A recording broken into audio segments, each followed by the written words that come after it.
na Olimpíada de Londres, enfim, a gente pode depois falar disso também. Cobertura olímpica é um negócio que mexe muito comigo, assim. Eu acho que a melhor coisa possível para um jornalista esportivo é cobrir uma Olimpíada.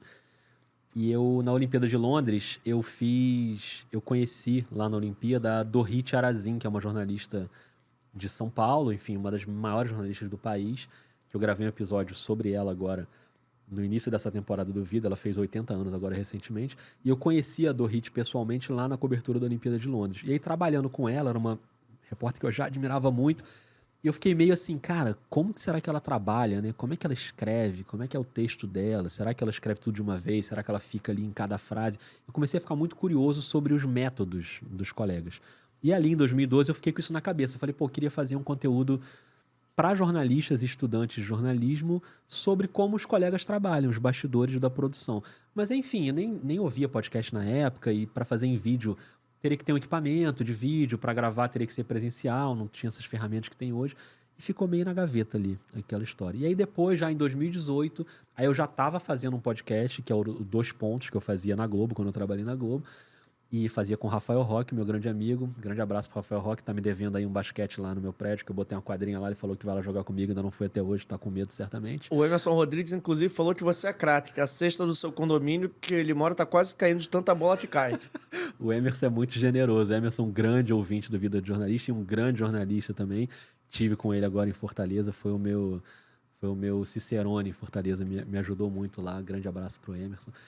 E aí eu fazia esse podcast com o Rafael Roque, o Dois Pontos, e eu já estava ouvindo muito podcast. Já estava uma coisa mais presente na minha vida. Aí, em agosto de 2018, eu resolvi tirar do papel aquela ideia de fazer conteúdo sobre jornalismo no formato de podcast.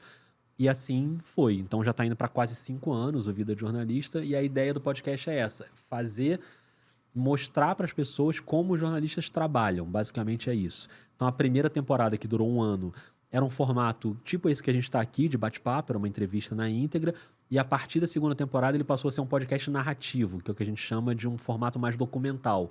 Então não é mais uma entrevista na íntegra, eu entrevisto as pessoas, mas eu escrevo um roteiro, como se fosse um documentário mesmo em áudio, e vou costurando ali para ir passando, enfim, tem uma edição, tem sonorização e por aí vai. E eu vou fazendo assim o Vida, né? Chegou o sorvetinho. Chegou o sorvetinho e você já me deu um gancho para perguntar, que é o seguinte: você falou do Vida, que era entrevista, eu adorava quando era aquela entrevista extensa, aquela coisa, eu adorava, eu ficava ouvindo. Eu comecei a faculdade de jornalismo em 2018, curiosamente.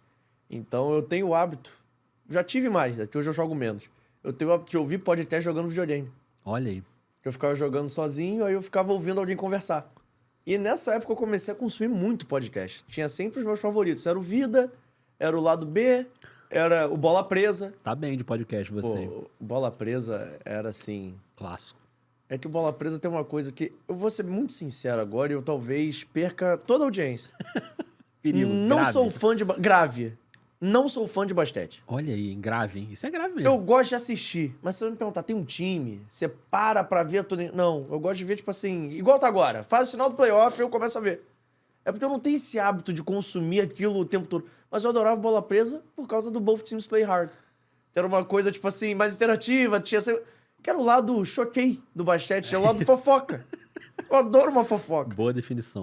Porque tem sempre uma pergunta, uma... Saía do basquete, tinha comentário sentimental. Então acabava que eu ouvia, eu comecei... Eles me fisgaram por aquilo dali, eu comecei a acompanhar basquete. Foi a época que eu mais acompanhei basquete na minha vida, eu sabia tudo. Eu ouvia semanalmente pra ir acompanhando, tenho desenrolado as histórias. Então, pra quem não sabe, um abraço pra galera do Bola Presa, eu sou fã, galera lá de São Paulo. Bola Presa, assim, eu tenho a arrogância de me considerar um padrinho do Bola Presa. Sério? Porque o Denis e o Danilo, no Mundial de Basquete de 2006, no Ibirapuera, em São Paulo, eu tava comentando pelo Sport TV. Foi o primeiro evento que eu comentei, assim, pro Sport TV. E eu já tinha um blog chamado Rebote, que eu fazia já desde 2002, fazia já há 4 anos.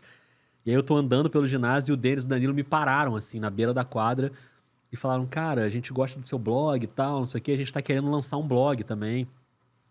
E pediram umas dicas, assim. O que você acha que a gente pode fazer e tal? E a gente começou a conversar e ali lançaram o Bola Presa, ainda não podcast, o Bola Presa blog ainda. Que é um depois colosso virou um podcast, também. Colosso total. Então eu tava ali no início, no nascimento ali do Bola Presa, tenho muito orgulho e sou muito fã dos dois, são craques. E tem uma coisa sobre Bola Presa, já a gente vai voltar a falar sobre a vida, que eu gosto disso, um assunto vai entrando no outro. Mas tem uma parada do Bola Presa que eu gosto, que você falou que é um blog, e aí entra de novo, pra gente ver como é que tudo vai circular nesse papo. Nem o Denis nem o Danilo são jornalistas de ofício, né? Isso. Eles são professores. Então, assim, eles produzem jornalismo, eles fazem jornalismo do jeito deles. Perfeito, é isso. Que loucura. Pra gente ver como é que os pontos digam. Mas, realmente, gosto do Bola Presa. Vai estar falando do Vida. E você foi mudando e você adotou esse estilo narrativo. O que você acha que diferencia o Vida de... Por exemplo, hoje foi um episódio... Tá sendo um episódio, ao meu ver, da primeira temporada do Vida aqui. Tinha uma entrevistona, a gente sai falando, comentando sobre assuntos do mundo.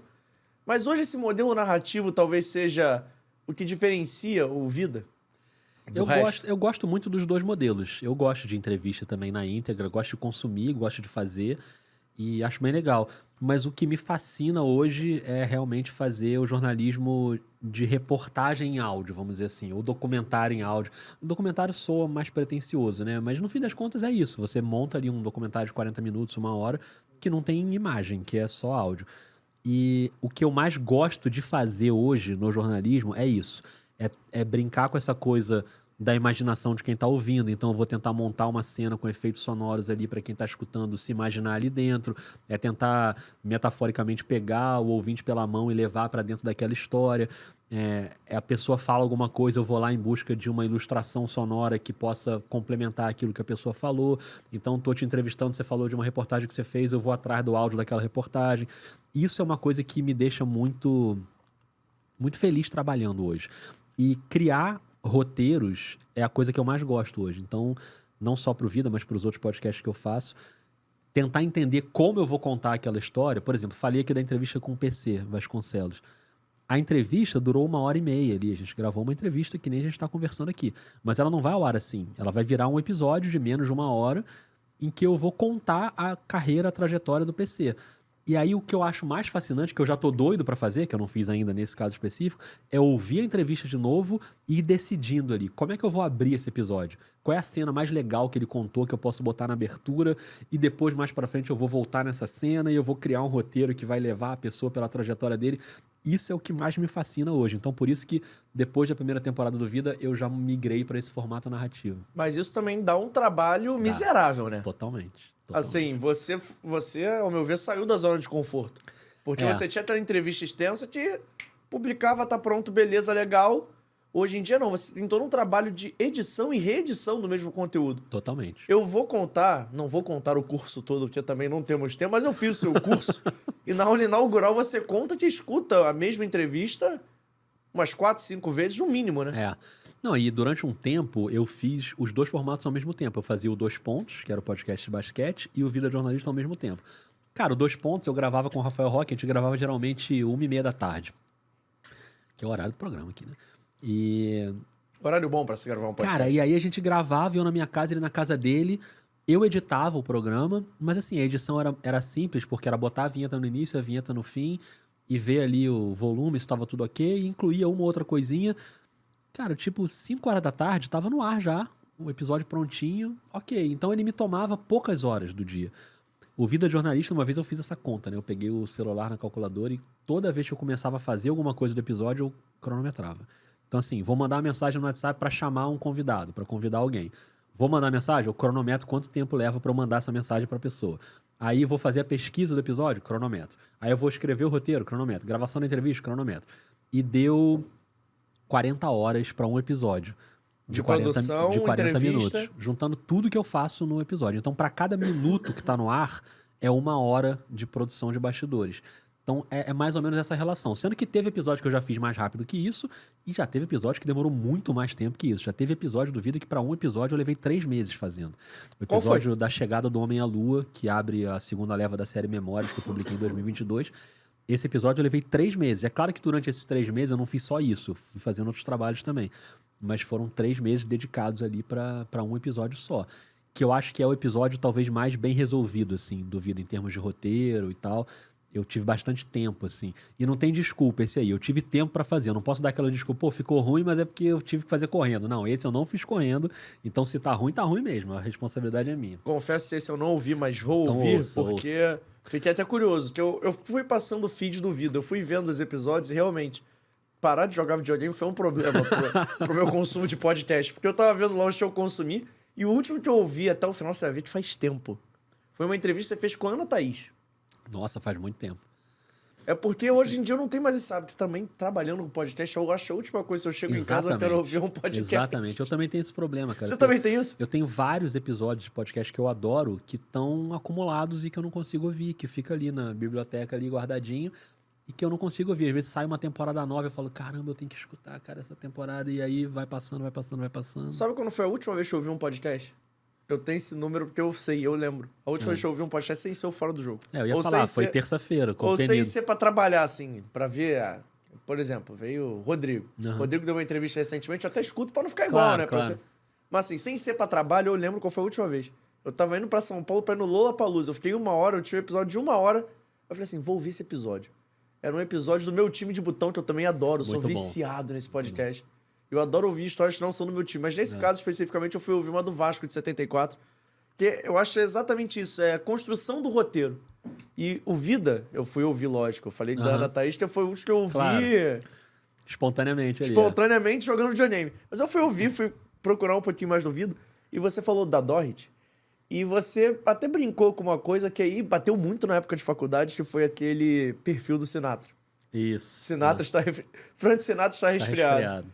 Você busca essas inspirações de vez em quando, assim? Não só nesse perfil, mas assim... Ou não só nesse tipo de texto, mas assim, você busca essas inspirações a combinar com o convidado, assim, pô, vou entrevistar fulano, ele gosta disso, ele parece com isso, ele... Sei lá. Cara, eu sempre me preocupo muito com o convidado do podcast. Pra mim, é a pessoa mais importante que vai estar ali.